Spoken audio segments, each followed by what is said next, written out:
Good afternoon, everyone. Welcome to another New Jersey Constitutional Republican virtual conversation. It's my great honor and privilege today to have Dr. Victor Davis Hanson on the program, Senior Fellow at the Hoover Institute. Doctor, thank you so much for joining me today. Thank you for having me. Doctor, I'd like to start to get your thoughts on one of the most famous speeches that Abraham Lincoln. Of course, Lincoln is a great mentor of our organization, the New Jersey Constitutional Republican organization. And he said, quote, in 1858 at the Republican convention in Springfield, Illinois, he said, "A house divided against itself cannot stand.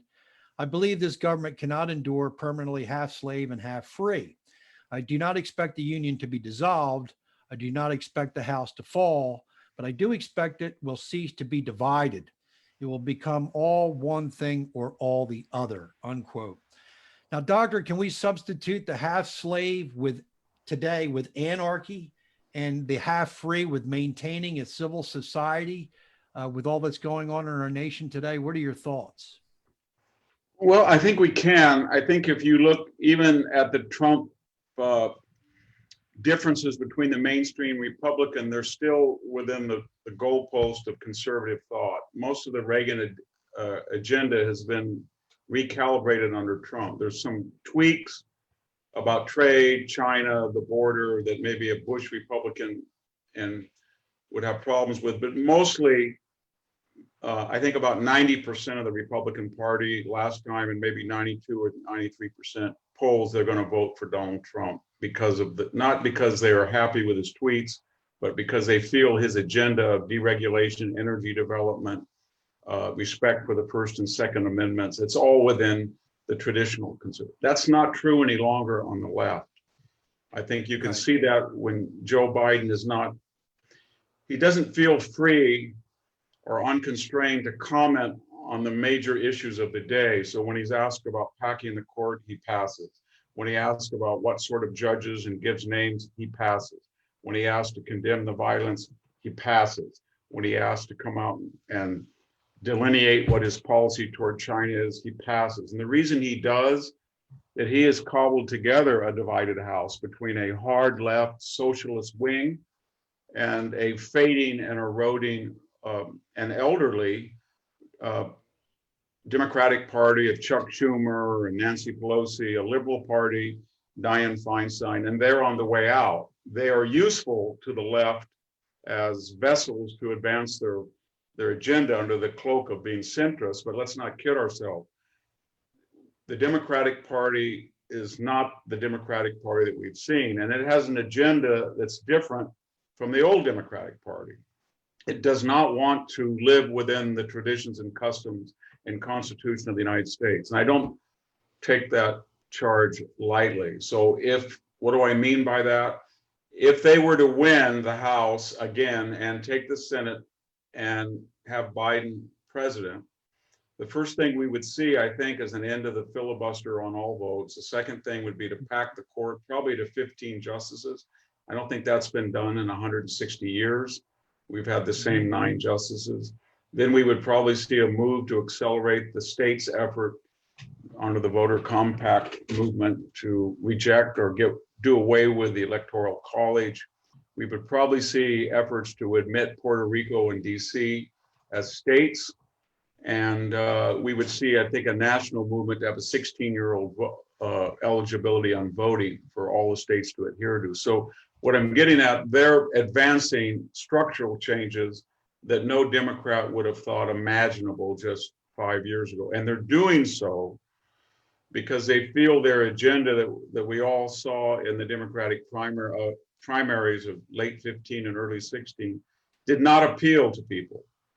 The majority of Americans rejected Elizabeth Warren or Cory Booker or Beto O'Rourke, who were saying that they wanted a court packing scheme, they wanted reparations, they wanted open borders, they wanted Medicare for everybody, they wanted a wealth tax, et cetera, et cetera. And that reemerged, that agenda, under the cloak of Joe Biden, who was good old Joe from Scranton, but make no mistake, he's a vessel that will be convenient to advance the agenda. And that's where the division is in the country. So what I'm getting at is, it's not conservatives that are out on the street protesting. It's not conservatives that are redefining professional sports. When you turn on the Emmys or the Oscars, it's not conservatives that are weaponizing those events. It's not conservatives, where I work at Stanford University, they're signing petitions going after people whose speech they disagree with. So yes, it's a divided house, and the left feels that it can't live with a traditional and customary America, and they want to change it Right. for good. Yes. And doctor, the other dichotomy that exists is and what we believe in as constitutional Republicans is the restoration of James Madison's intentions on the structure of the Constitution. And the structure of the Constitution, essentially the separation of powers, which provides each of our citizens the best way in which to preserve our natural rights, which was the purpose of government to begin with, to secure these rights, unalienable God-given rights. So we have the Madisonian view, and then we have the Woodrow Wilson, which really goes back to Darwin. But what do you think? And let's take, if you would, each branch with the legislative branch. How do you think the progressive mindset over time has affected the legislative branch from effectively doing its duties as Madison and the founders would have envisioned? In two ways. One, the spirit of the Constitution was an opportunity, an equal opportunity. And I think the legislation that we've seen since the Great Society is an opportunity that results in equality of result. It's not an equality of opportunity, equal opportunity. Mm-hmm. It's a predetermined result. That requires an enormous effort of money and coercion to force people to be equal. And as Aristotle says, when a person votes equally in a radical democracy, then he feels he has a right to be equal in all other spheres of their lives. Even though we're not born equal and life's tragic, we all face different challenges in different ways. So that's different. They want to ensure that people they have equal income, they have the same size house, we're all going to live in high rises, we're all going to take mass transit, we're all going to be signing on to a green future, we're all going to adopt these anti-racist, anti-sexist, and that's all aimed at making everybody equal. The second thing is they have created legislatively a vast bureaucracy. And so if you're in the EPA and the legions of the EPA or the FDA, you now have all three branches of power within your grasp. So what I'm meaning is, if I'm looking out my window at farms today, and there was a low spot after a rain, an EPA adjudicator could come out as a legislative lawmaker and say, we have a new regulation that's an inland waterway. And then he could come out as executive branch and say, we're going to punish you because we found some fertilizer traces in that temporary puddle. And then he could come out as a judicial branch and say, we're going to fine you and we find you guilty. And so that's the two big differences in the legislative branch, that they've outsourced so much power to unelected people within the administrative state. And then they've taken it upon themselves to pass laws that are aimed at changing human nature to make us all in a predetermined way equal by result rather than opportunity. Right. When you mentioned the other branches, the executive branches is grown enormously, and we saw Barack Obama said that if I don't have control of the Congress, and remember he lost the Senate in 2014, he said, I have a pen and phone. So he unilaterally decided that federal immigration law essentially didn't exist. And we had sanctuary cities and dreamers and DACA. And he actually sued the state of Arizona successfully because they thought they would defend federal immigration law at the state level. And he didn't want them to defend the law that he was supposed to by his position in force. So Donald Trump has picked up on that opening, and he's issuing his own set of executive orders. But common is that the executive now feels that he can be a legislator. The other Right. thing that I think is extremely dangerous is within the executive branch of government, we have various agencies, the FBI, the CIA, even the FDA, but especially our intelligence and military agencies, where we have people who have taken upon themselves that when they disagree with an elected president, that they feel they are executive officers in their own right. So what I mean by that is, if John Brennan feels that a British subject, Christopher Steele, has incriminating but unverified information, then he feels that he can do what he wants to pursue that. And so can James Comey. He can affect an election by determining who to focus on an investigation. And we have people in the DOJ, Nellie Orr and Bruce Orr, who decided to peddle an unproven dossier in a way to affect an election in October of 2016. So we have unelected people within the executive branch, just like we do in the so-called legislative level. That it's very dangerous. And finally, the judges are the easiest, of course, because they believe, since at least the time of the Warren Court, that they have a duty to step in when the progressive project is stalled legislatively. So if progressives can't get legislation through the House and Senate or signed by a progressive president, then they can step in, whether it's transgenderism or whether it's abortion or whether it's women in combat or whatever the progressive agenda is. They can step in and find, with some effort, but find an element within the Constitution that it could say equal protection or right to privacy, but they can create a law or an interpretation within the Constitution. And it's based, finally, all of this is based on one unifying principle, and that is, you, the citizen, do not have the resources of the federal government. So if an executive or legislative or judicial member targets you with a restraining order or a court order or an EPA edict or a CIA investigation or a DOJ indictment, they assume that your resources are finite and theirs are infinite. You can be ruined. If they fail, there's no consequence. They can't even be fired. They have the full resources, financial, political, bureaucratic, investigatory, of the federal government. You have nothing. And so what they do is they overcharge people, they overregulate people, they send orders to them, and they think, you know what? Just admit that you're wrong and we'll split the difference. And so we've really taken out due process in a lot of insidious ways. Right. Now, Doctor, let me, I've been anticipating this question for a while. The executive orders, of course, have been exploited by your governor in California and our governor here, Phil Murphy. Phil Murphy has said that he wants to turn New Jersey into California.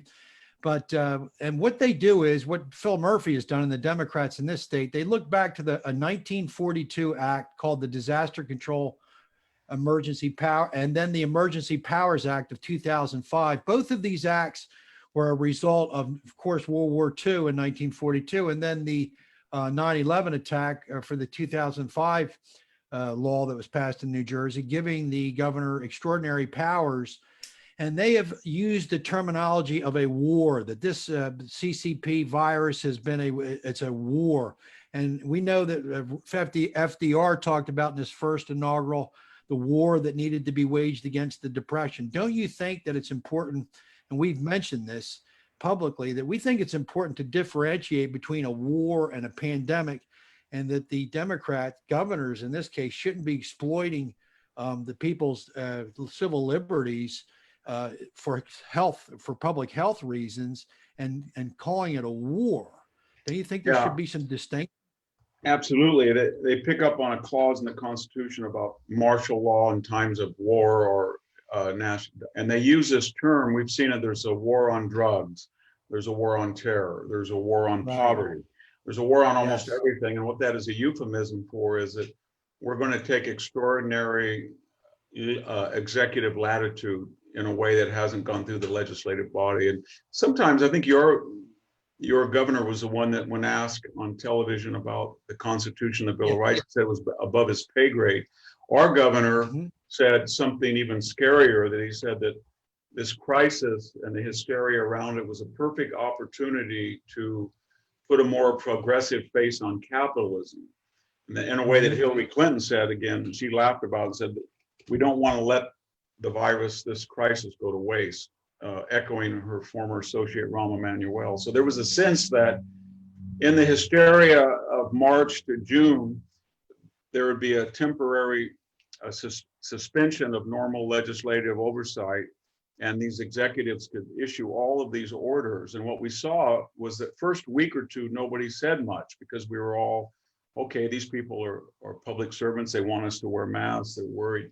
And then the next thing we saw is that they were being very selective. If you went out and protested the death of George Floyd, you didn't have to have a mask. If you went to Donald Trump, you were a veritable mass murder to a Trump rally. And then we noticed that they were selecting, they would say, if you're a florist, you're non-essential. We're shutting down your business, even though you could social distance much better with a mom and pop store. But if you're selling flowers at Target or Walmart, then you're open because they have food. So there were all these inconsistencies. And finally, we learned that there was a predictable ideological trajectory on all of these decisions. And it was more or less a progressive view of the world, and that they were going to get more and more control over people's lives because they had really a disdain or contempt for the ability of the average citizens to make wise decisions. And that's where we are today. That's an issue in this election. Right, no question. The other thing I'd like to discuss, Doctor, with you is the fact that this is the first presidential election where the Republican Party did not want to come up with a new party platform. We are putting together a platform, a constitutional Republican platform, and it's very much based upon Dr. Larry Arnn and Matthew Spalding's proposition that they put out in 2016, which is very similar to the 1860 Republican platform, only being 17 points, and we're doing the same thing again. What do you think that it's imperative that we have a party platform as opposed to just a presidential agenda? Yeah, I did. I wrote a column, I think, saying that I even thought Newt Gingrich's contract with America that helped the Republicans take back the House for the first time in 40 years was a good idea. I think that in the convention, there was the idea that, well, the platform is what we've already seen. So if you ask a Republican, what is the Trump platform, they'd probably say secure borders, build a wall. If you can't make Mexico pay cash, make Mexico pay by supplying 15,000 troops at the border on their side. Okay. And then it's avoiding optional military operations overseas that don't result in clear US or even regional advantage. So Afghanistan, we want to get out of that. We don't want to go into Syria. We didn't critique that. Or it's don't be afraid to confront China. It's not destined to rule the world. And if it's magnanimous, if we're magnanimous to China, they see that as weakness to be exploited rather than a pathway to democracy. And I think the same thing is true on trade. There is no such thing as free trade anymore. There is such a thing that we need to restore called fair trade. And then a couple of other things. Just because Detroit or Youngstown or Flint are not what they were in the 1950s does not mean that they're fated for oblivion, that we have cheap energy in the United States, we got a skilled workforce, we have good transportation costs, and with a fair trade policy, these cities in this region can recover their manufacturing and assembly base. And then we can, and there's no reason thereof why we couldn't get down to 3%, which we almost did on employment. So those are the big, and finally, of course, we're not going to shut down fracking or horizontal drilling, and we are now the largest oil and natural gas producers in the world, and that's a moral thing because that has made us immune from leverage from the Middle East. So we're not subject to going into the Middle East anymore on war or crusade, which is a thinly disguised effort to ensure our energy independence by buying their oil. We don't need to do that anymore. So there are things in there, we know what we're voting for. And I could go on, but whether Yeah. it's a Second Amendment and the ability to buy a firearm according to constitutional principles, or the right of free speech. But it's a very clear-cut decision, but neither the Trump administration nor the Biden administration has issued a 1 to 17 point plan so that the voter can look at them and see.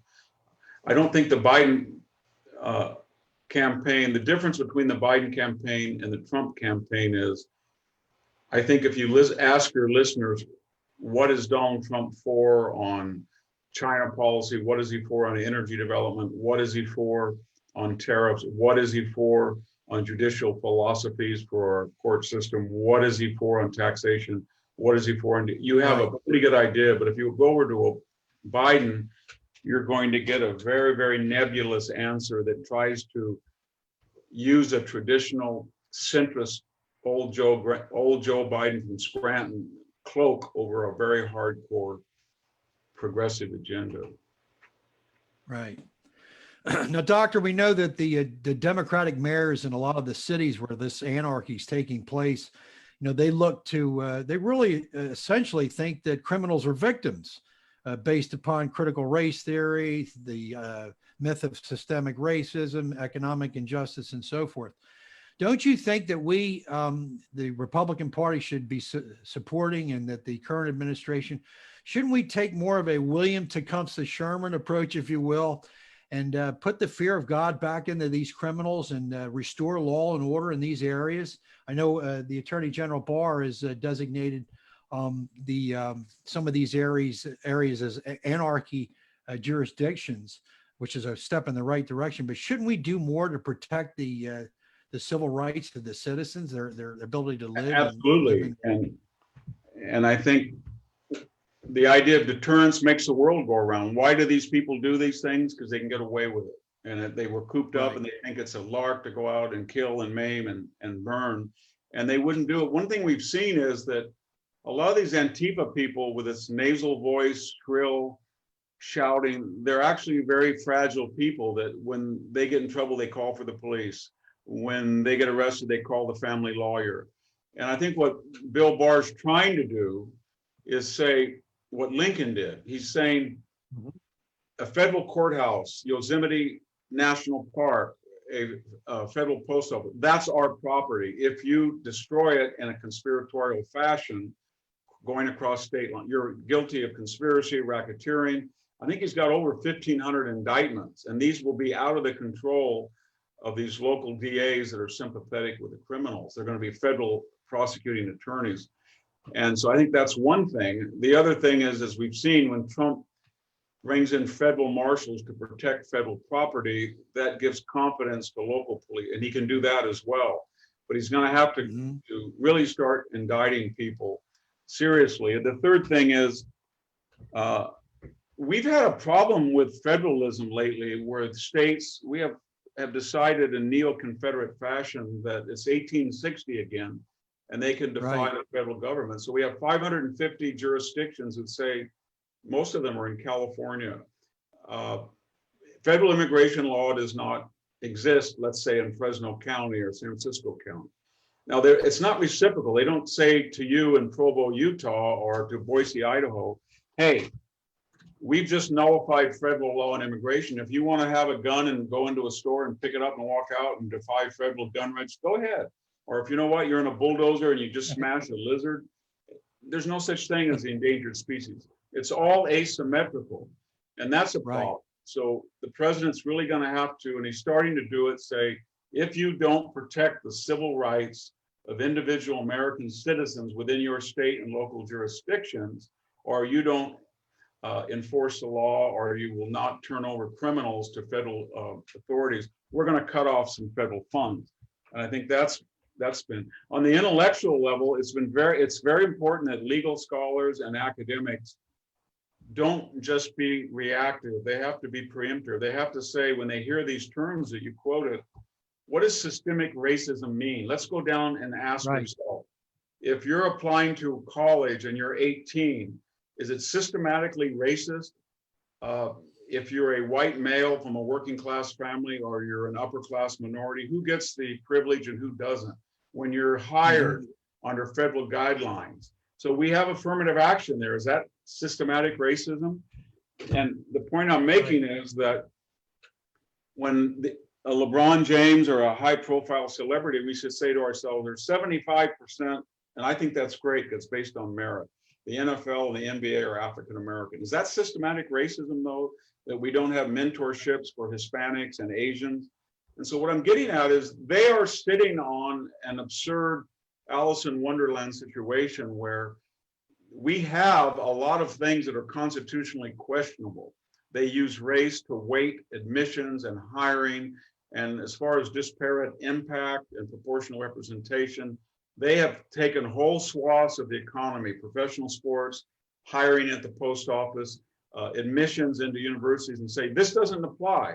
But you over there and that little bureau in, Selma, California, you don't have enough of this group and this, and we need to attack that because it's very suspect.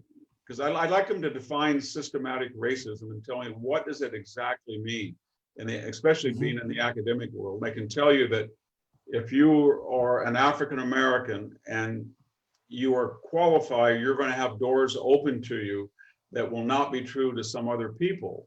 And the idea that that person is systematically discriminated against is just not true. And yet that's the totality of all the communications that issue out of the university. Right. Thank you, Doctor. We only have a couple more minutes, but I want to ask you a question, Doctor. I've got many, and I hope you'll come back and join us soon. But one of the questions that I've proposed is, and I'd love to get your opinion on this, is that 2000 year BC is when we know that Abram, Ur of the Chaldees, was told by God to move west into Canaan from Ur of the Chaldees, which is present day Iraq, if you will. And now, would you think that is it possible that that was the actual beginning of the history of Western civilization? Is that a proposition we could make? What are your thoughts?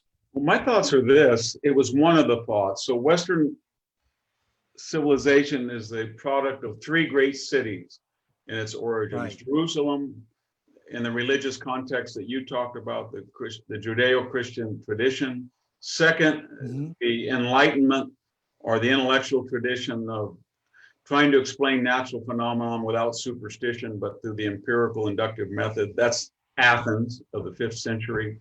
And then Rome, the codification of a systematic form of law, a republican, not a radical democratic form of government, and a tripartite system of justice. And when those three combined, as they did between, let's say, 700, 800, 1000 BC, all the way, or even earlier, all the way into the Renaissance, Enlightenment, then you created a dynamic system that created goods and services in the economic sense, political freedom, military superiority to ensure security. And the end result, after a lot of detours and ups and downs and waxing and waning, was that most of the world wants Western goods, Western economic practices. It's kept safe.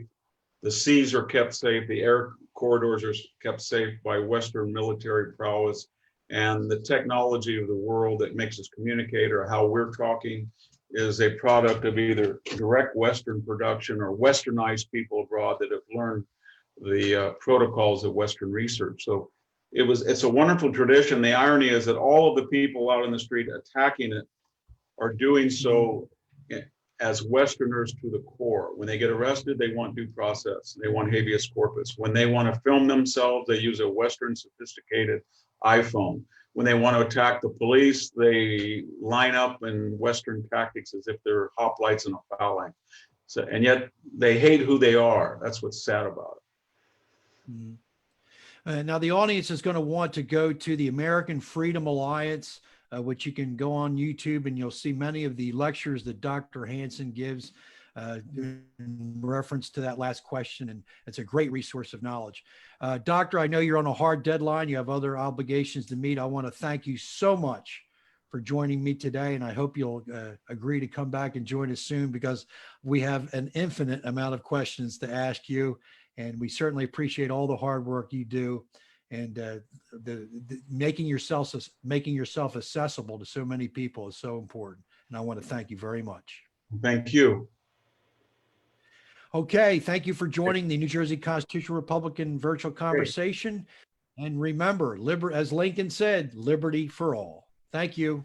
Take care.